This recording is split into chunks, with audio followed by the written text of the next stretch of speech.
Hello dear students.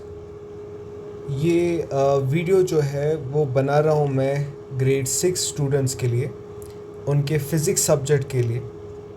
Physics में उनको chapter work and energy में थोड़े बहुत न्यूमेरिकल्स में डाउट थे, इस वजह से मैं ये वीडियो बना रहा हूँ उनके लिए।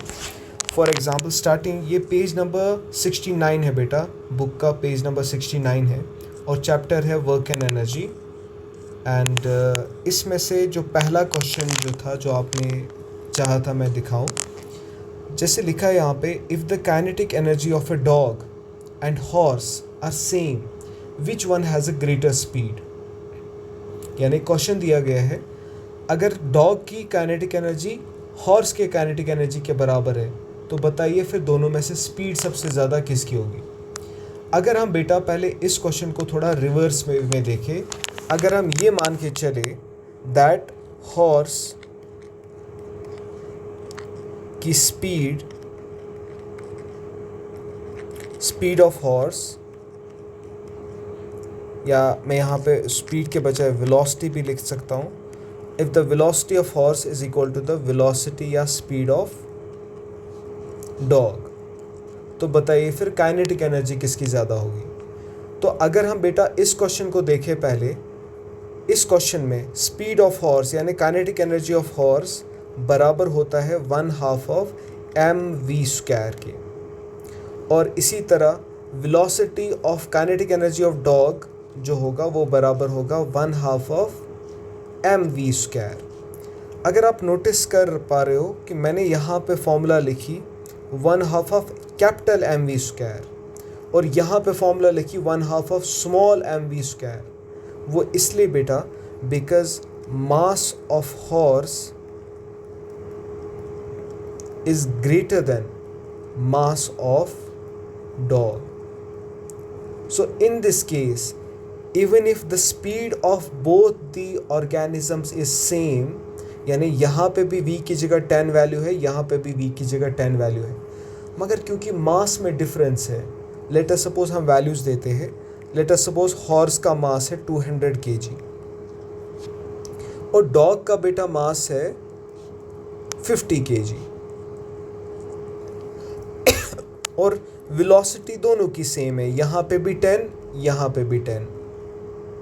तो अगर हम ये वैल्यूज़ इसमें डाल दें और देखें कि क्या होगा इस जगह पे, ये बनेगा 1/2 ऑफ मास की जगह 200 आएगा और वेलोसिटी की जगह 10 का स्क्वायर जो कि 10 × 10 हो जाएगा 100, और इसी तरह यहाँ से केस में क्या होगा 1/2 ऑफ डॉग का मास है 50 और उसकी वेलोसिटी 10 का स्क्वायर होगा 100। ज़रा देखते हैं, 2 1 ज़ा 2, 100 ज़ा, और 100 × 100 ये बन जाएगा 10,000।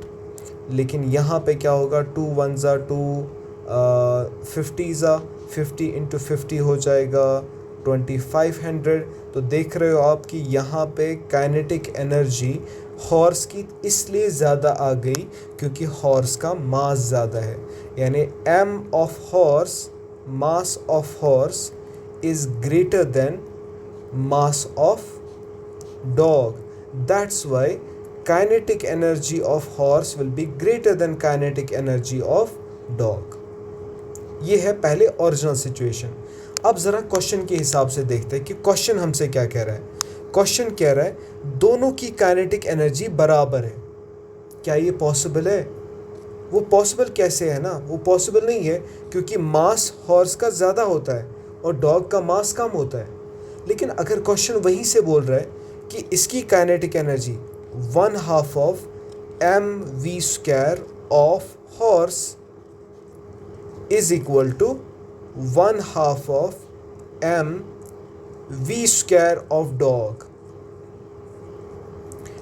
तो अगर क्वेश्चन हमें वहीं से बोल रहा है कि दोनों की काइनेटिक एनर्जी बराबर है, तो फिर इन दोनों में से स्पीड बेटा किसकी बराबर होगी, ये ना बड़ी होगी। देखो क्यों।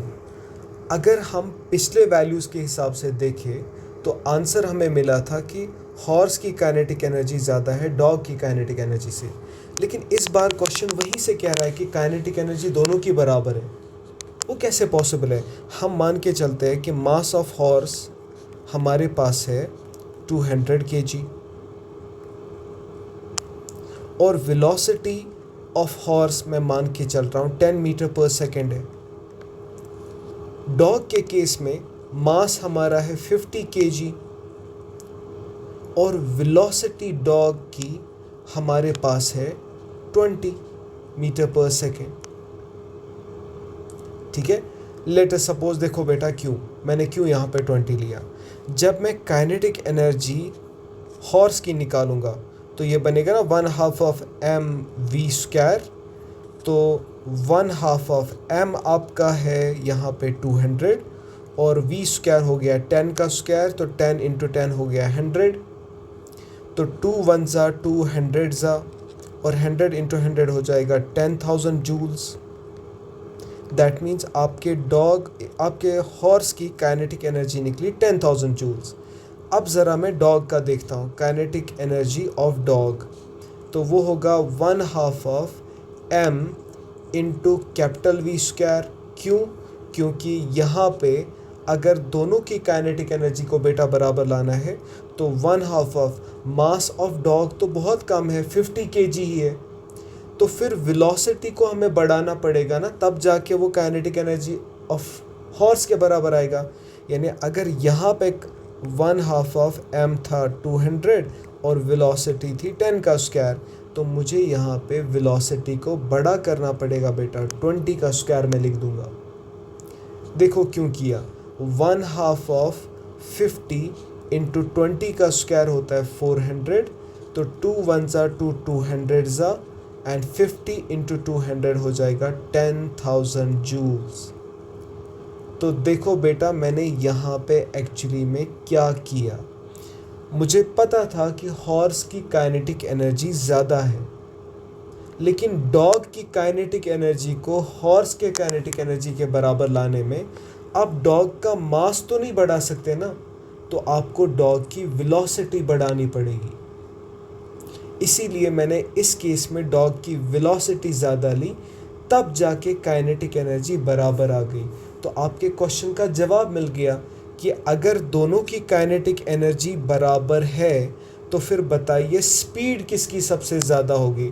वो स्पीड उस वक्त बेटा डॉग की सबसे ज़्यादा होगी, क्योंकि तभी जाके अगर हम डॉग की स्पीड ज़्यादा लेंगे तभी जाके kinetic energy of dog kinetic energy of horse के बराबर आएगा। I hope you got an answer. Otherwise normal situation में देखें, हॉर्स की काइनेटिक एनर्जी ज़्यादा होगी डॉग के काइनेटिक एनर्जी से। क्योंकि हॉर्स का मास ज़्यादा होता है। तो इस सेकंड केस में भी वही हो जाता, kinetic energy of horse would have been greater than the kinetic energy of dog. लेकिन हमें क्वेश्चन वहीं से कह रहा है इनकी दोनों की काइनेटिक एनर्जी बराबर है। वो तभी बराबर आएगी ना जब आप क्या करोगे काम, डॉग के केस में मास तो चेंज नहीं हो सकता, डॉग के केस में वेलोसिटी फिर चेंज करनी पड़ेगी। तो देखो यहाँ वेलोसिटी थी 10, यहाँ फिर वेलोसिटी है 20, तो बताइए किसकी वेलोसिटी सबसे ज़्यादा होगी। अगर दोनों की काइनेटिक एनर्जी सेम है, वो होगी डॉग की। तो इसका आंसर आएगा डॉग हैज़ मोर स्पीड और वेलोसिटी देन किसे, हॉर्स। तभी जाके kinetic energy of dog will be equal to kinetic energy of horse, otherwise ये पॉसिबल नहीं है। क्लियर। सो इस क्वेश्चन का बेटा आंसर आएगा दोनों में से किसकी स्पीड ज़्यादा होगी, डॉग की स्पीड ज़्यादा होगी, इसीलिए तब जाके ही हॉर्स की काइनेटिक एनर्जी डॉग के काइनेटिक एनर्जी के बराबर आएगी।